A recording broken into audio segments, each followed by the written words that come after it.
It's my pleasure to welcome you to the Clark Howard Show, where our mission is to serve you and empower you so you make better financial decisions in your life.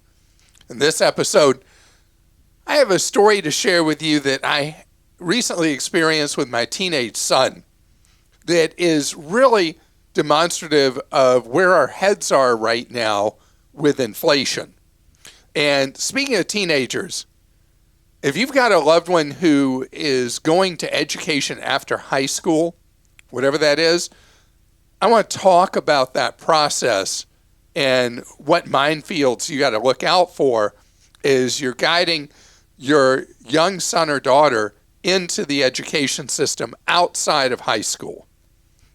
Well, my son, who has always been the inheritor of the name brand man label, has suddenly discovered a new level of thrift that I didn't know would happen. He's 16, and the other day he said, "Dad, I really want to go to Ollie's Bargain Outlet." Now, those are three words I never expected to hear out of Grant's mouth. I want to go, well, the three words, Ollie's Bargain Outlet. So we get in the car and we drive over to Ollie's. And he's studying the place. I don't know if he saw something online or whatever, but he's studying Ollie's. And we're going through there, and he said, "Dad, why do you think this cereal's here?" And it was funny because his brain was working like mine would have worked, the why behind something. And so we found a big display of Frosted Flakes, Kellogg's Frosted Flakes. And I said, "Well, this one, if I were to guess, these ended up here because they were damaged in shipping. Look, all the boxes are damaged." And so that made sense. Then we go look, and there's this cereal that he's like, this other cereal is like, who would ever eat that cereal? I said, "Well, that's why it's here."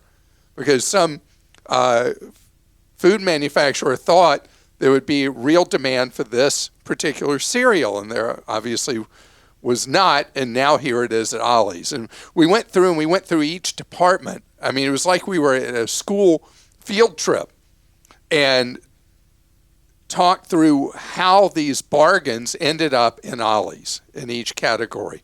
But he was especially interested in they have a small clothing section. They had men's dress shirts that were $5 to $7, and they were the kind of shirts that if you went to the stores that he's more likely to frequent for a dress shirt, it would be like $40 or $50. I've not been able to teach him the value of a single-digit shirt.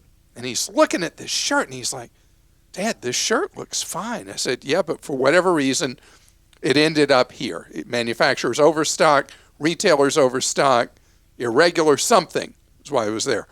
And it's funny how psychology will change. There's new data that shows that what you and I are motivated to buy right now in this era where we're worried about the economy moving forward, we're being buffeted by inflation, that when people go in the supermarket, they're buying a lot more private label than before.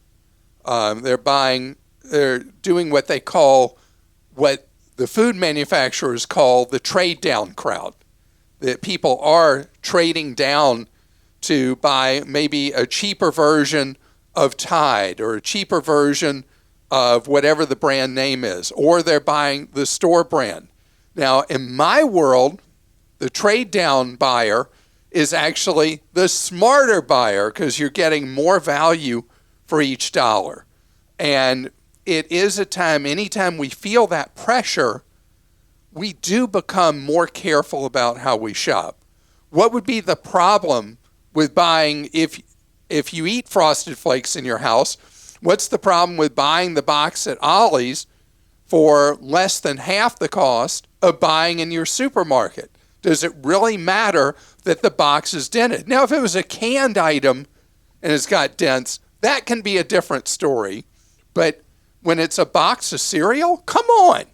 And so I want you to think about how we, during a time that money was kind of floating around, how we were spending money, and now the things you can do that actually will reduce the impact of your shopping on your wallet. And there are so many things you can do with things you buy, food you buy, any kind of stuff you buy, that you can find better ways to stretch every dollar. And this is one of those times. I also want to say something. I've been thinking about this. I've been noodling this for a couple of weeks. And it's the data that shows the amount that people have used credit cards of late with balances unpaid has been going up. And this is after a trend had been your friend where credit card balances overall, regardless of how people are using them, that credit card balances have been going down, and now they're climbing again. And I was thinking about how do these things tie together? My son, who suddenly is like interested in a clearance store, and what's going on with the credit cards. Obviously, people are being stretched past their limit, that they're charging on cards what they don't have the cash for. And it requires us to go back to basics with how we handle money. And I know this is going to sound weird in an era, because just had a gentleman stop me in the hall here who said, it's not going to be long before there is no such thing as cash. And that could happen, but it's going to be a while in the United States, even though it's already happened. I guess it's in Sweden maybe. But for now, there's one thing that I find really, really focuses how you spend when we get in a time that money becomes more scarce to deal with our monthly bills, and that is going back to paying with cash. If you get an amount of cash out when you get paid, and you use that cash to get you the next pay period for everything you do walking around, and you resist the temptation to pull out the plastic, it does change behavior. It really does make you think more about everything you buy, everything you spend. So if you're wheezing financially and you are someone feeling the credit card balance creep going on in your life, at least for now, going back to a cash basis can help. And in fact, you'll be surprised what a difference it can make. Christa? We've got some questions here, Clark. Richard in New Mexico says, I've heard that I should keep only a minimum amount of money in a checking account because those accounts are more easily hacked than savings accounts or accounts in investment companies such as Vanguard. Is that true or false? Actually, yes. Checking accounts do get hacked from time to time. But the funny thing is, checking accounts are one of the safest to leave there because the federal rules are so clear that the bank or credit union has to restore your funds if there is a hack or fraud or whatever involving your checking account. It is clear as day. And so even though a hack against a checking account would be a serious event in your life, it is the one that is the lowest level worry. So ironically, brokerage accounts, you mentioned Vanguard, didn't you? So there is no federal law anywhere near like as clear as there is for bank and credit union checking and savings accounts.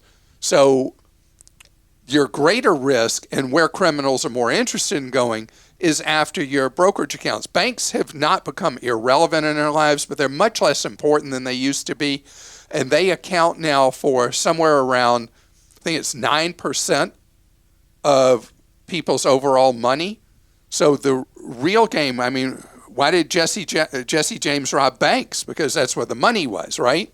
So the money now is not in the banks. It's in the brokerages, mutual fund companies, and stuff like that. So that's where I'm more concerned than I am with the banks.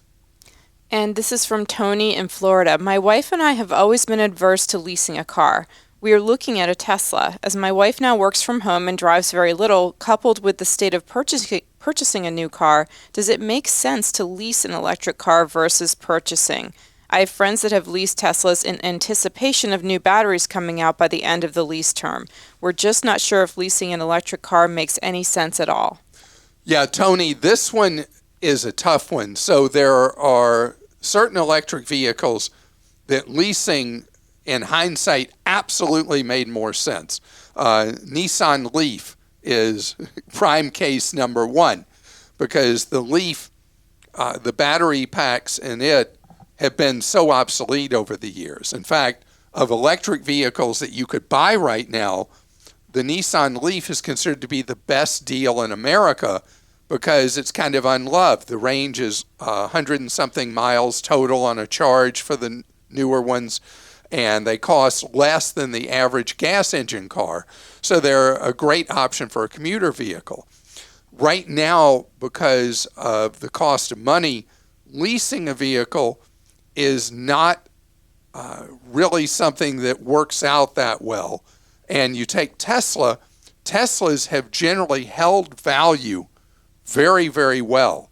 So even though they've made continuous improvements in the range and the type of batteries and vehicles, the Tesla vehicles have not proven to be a good leased option, have typically been a better purchase option. However, if the vehicle you have right now can go another year, I really think 23 is a much better year to buy an electric vehicle than 22, because so many of the world's automakers are introducing new electric vehicles next year, and we're going to be past a lot of the supply chain issues. Next year, really, for your wallet, is a much better year and idea to buy electric. And this is from Jeff in Arizona. I still use the 2003 version of Microsoft Money to track my finances. Okay, I love this. Almost 20-year-old version of Microsoft Money. I mean, this is somebody who gets value out of things. Absolutely. I would switch over to something like Mint, but I don't like the idea of sharing all my financial details with companies that I think will sell them to the highest bidder. I'm not worried about being hacked. I just prefer to keep private things private. Can I trust Mint or similar services to keep my details private? So this has come up so frequently that you'll have an organization you give your financial data of some kind to, or personal data to, and they'll change ownership, or the enterprise will go bust or whatever, and suddenly the terms of service change, or in the case of an organization that goes bankrupt, the bankruptcy court judge's job is only to get as much value from the defunct enterprise as they can. And somebody comes along and says, hey, we'll pay for all that very, very sensitive private data, this much money. And the bankruptcy court judge says, sounds great to me. So, yeah, there is a risk with any app that you use that has sensitive personal or financial information. Mint has so far stood the test of time. It has strong financial backing, and it would be corporate suicide for them to violate that trust if people's information was in fact being sold to the highest bidder. So I'd say the safest choice in an area where there's some underlying risk always would be Mint. So was that a wimpy answer? No, I mean, I was thinking, like, in the end, because I actually do use Mint, but in the end, just like with anything in life, like, can you 100% trust that nothing will ever happen? Probably not, but it's the weighing of the options, right, and the risks. And so if I started Clark's financial management app today, would that be a safe choice for people? I would say no, because you'd be a pioneer doing that, because I have no track history. We've thought about doing something, but we don't want to take so I don't have the years. Mm-hmm. So people who got involved with Mint early were the pioneers. Right. And some other app comes along that's a competitor, you're the pioneer, and it takes time before you go from being the pioneer stage to being a settler, and Mint is obviously very settled in the marketplace. So I have talked recently about problems going on in certain career fields with people signing contracts for training and then getting ripped off to the max. This is now a spreading issue. I want to talk more about it. If you didn't hear me before, this is a really important thing for you to know. If you're an adult looking to get more education, or you have a child in the household who's finishing or has finished high school and is looking at alternative education or new education past high school, what you got to look out for. We've had so many conversations over the last 2 years as people's expectations of life have changed so much. And people have decided that the old way of doing things is not necessarily the case. Think about the workplace. Think about so many things where the dislocations of the pandemic have changed for the good and the bad the way life's been working. Well, education has taken it on the chin past high school. So many colleges now, state schools, private schools, seeing dropping enrollments, dropping interest, people who might be entering as new students saying, not doing that, either because they've gone to work because the pay scales have changed so much in entry-level jobs, or they have decided they're going a different path, apprenticeship, a training program, trade school, you name it. This has opened up the fastest growing area of abuse in education. And it is dangerous, dangerous, dangerous.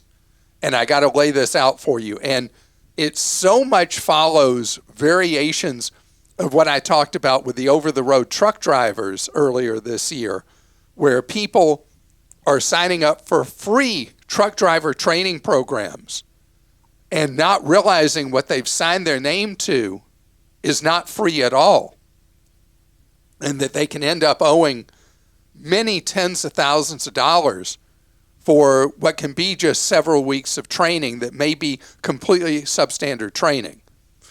This idea, as rotten as it is spreading throughout the trade and technical school area, where people are told, enroll for free, no student loans. And people are like, what a great country. I'm going to get this education for nothing, and I don't have to worry about all those student loans everybody's talking about. But what's happening is you're signing a contract that requires very specific things from you. It may require that you work for a specific employer when you're done for a set number of years in order to have the cost of the education forgiven. You're not entering a loan, you're signing a promissory note. Promissory note is something where you are basically in a loan of a different name. It can be forgiven if that's what it says, but you are agreeing to pay $60,000, $100,000, $200,000, whatever it is, and only if you jump through every right hoop is the promissory note in part, most of it, or all of it forgiven. You've got to do, I don't know who can live as perfect a life that the entire promissory note's forgiven. So I just need to get this in your head, clear as could possibly be, that when you're looking at an alternative to college, as an adult going back to get training, or as someone coming out of high school, and you're looking for training versus going to a traditional college or a state-supported technical school, and they tell you it's free, be so very, very, very cautious and careful. For a lot of career fields right now, the thing I like a whole lot more is apprenticeship programs.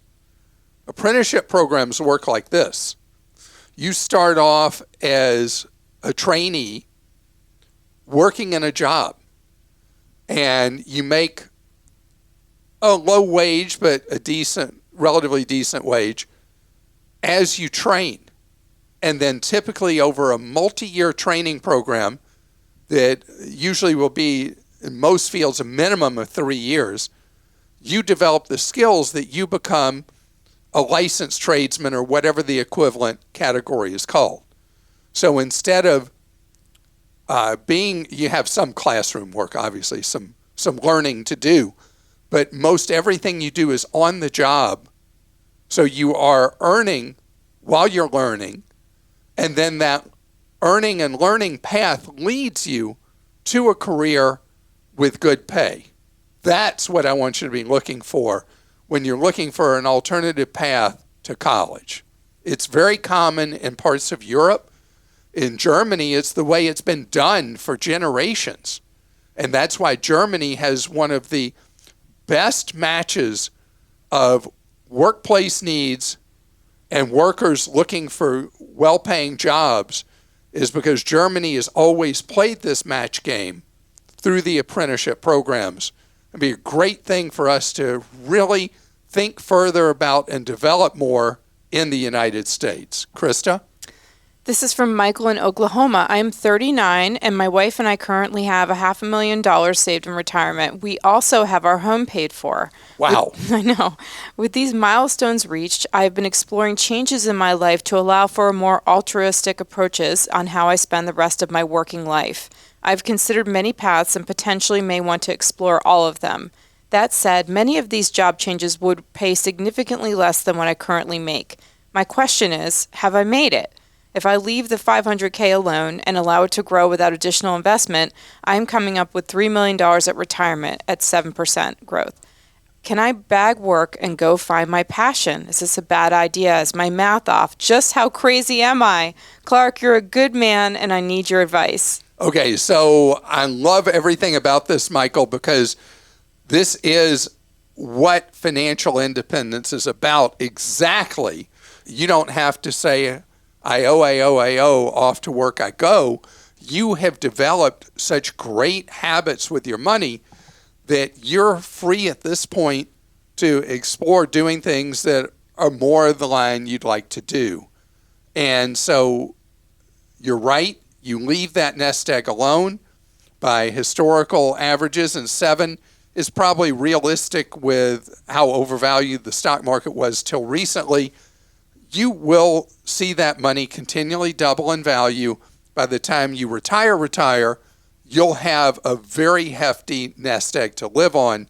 And so you're good to go. If you get out there and you find your finances are not as strong, the experiences you will have had doing the alternative things you've wanted to do will be a booster shot for you, likely going back to things that might be more lucrative for you if that became necessary. So please, 39, own your home free and clear, already have $500,000 saved. Go do it. Amazing. This is from Rosemary in Kentucky. When traveling to the Baltics, what is the best way to navigate currency exchange? Buy euros here or there, use ATMs, prepaid Visa cards?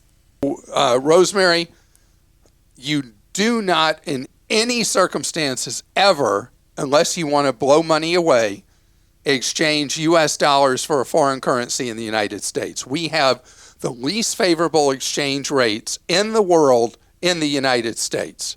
And it's because of a banking cartel problem in the U.S. So you want to exchange your dollars for euros once you're in Europe. But the best way to do so, you already mentioned ATMs. So you want to check before you go and make sure that the financial institution you're using does not rip you off for using an ATM other than their own financial institution. I use an ATM card from Charles Schwab that is unlimited free withdrawals around the world at no fee. And there are many issuers with different policies, maybe not as generous as Schwab's, but where you can do several ATM withdrawals in a month and pay no fee. And that way you get what's called banker's buying rate, which is vastly superior to what you would get with any money exchange in the United States.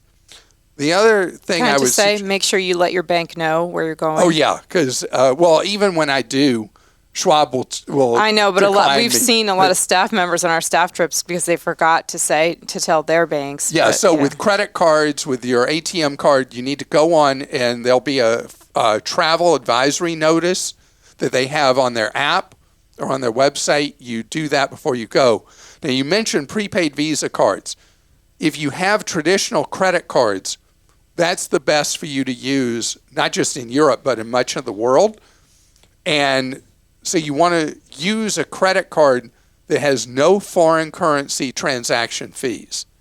And there are so many of them now.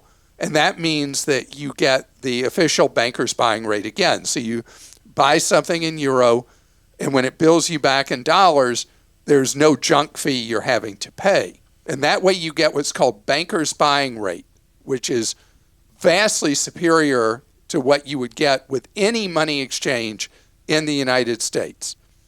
The other thing I would say, make sure you let your bank know where you're going. Oh, yeah, because, even when I do, Schwab will I know, but we've seen a lot of staff members on our staff trips because they forgot to tell their banks. Yeah, with credit cards, with your ATM card, you need to go on and there'll be a travel advisory notice that they have on their app or on their website. You do that before you go. Now, you mentioned prepaid Visa cards. If you have traditional credit cards, that's the best for you to use, not just in Europe, but in much of the world. And so you want to use a credit card that has no foreign currency transaction fees. And there are so many of them now. And that means that you get the official banker's buying rate again. So you buy something in euro, and when it bills you back in dollars, there's no junk fee you're having to pay. Now, I want to tell you a trick that has spread across Europe. When you go to use a credit card or a debit card in Europe at a restaurant, a store, whatever, many times the terminal will recognize that it's a U.S.-based card and will immediately pop up converting your transaction into dollars. Now, let me tell you, they're not doing you a favor. They're then, in turn, charging you a huge foreign currency transaction fee on your purchase. So you will have an option to override that and always look at the terminal. And it'll usually be, on most terminals, it'll be like option 2 or something, where it clears in local currency, clears in euro or British pounds or Swiss francs or whatever. You always want to clear in local currency to avoid the foreign currency junk fee. Know that the banks work overtime all over the world to figure out how to hurt people. That's their job, is to figure out how to hurt your wallet. It's your job to know how they try to do it and to defeat their underhanded, dishonest, dirty practices. Clark Stinks is at Clark.com/Clark Stinks. If you were a banker who takes offense at me saying you wake up every day trying to figure out how to hurt people. Now, I would not say that a community banker in somewhere in America who is really in his or her heart and soul trying to help their customers is doing that. But I'd say the big money center banks, they really have MBA disease, where everything's about squeezing the last dollar, no matter how unethically they do it, out of people. Okay. This is from Dave in Florida. Is there any benefit to enter your credit card PIN while at a gas pump? Why enter it if you don't have to? The skimmer might end up with your PIN number. That is a very good point. The skimmers are not as much a problem as they were before, Dave, because even though the gas stations have not had to convert yet, I've noticed that most of the time the gas stations I go to the high volume stations, they've already put in the taps or the chip readers. So the skimmers are no longer an issue in those cases. It's the older gas pumps where it slides like a traditional thing, where the real problem has been with skimmers. There's a bigger problem going on right now. When you use a debit card at pay at the pump, you may find that somewhere around $175 to $200 of your available balance in your checking account will be unavailable for as much as 4 days. It could cause items that you're trying to pay to bounce.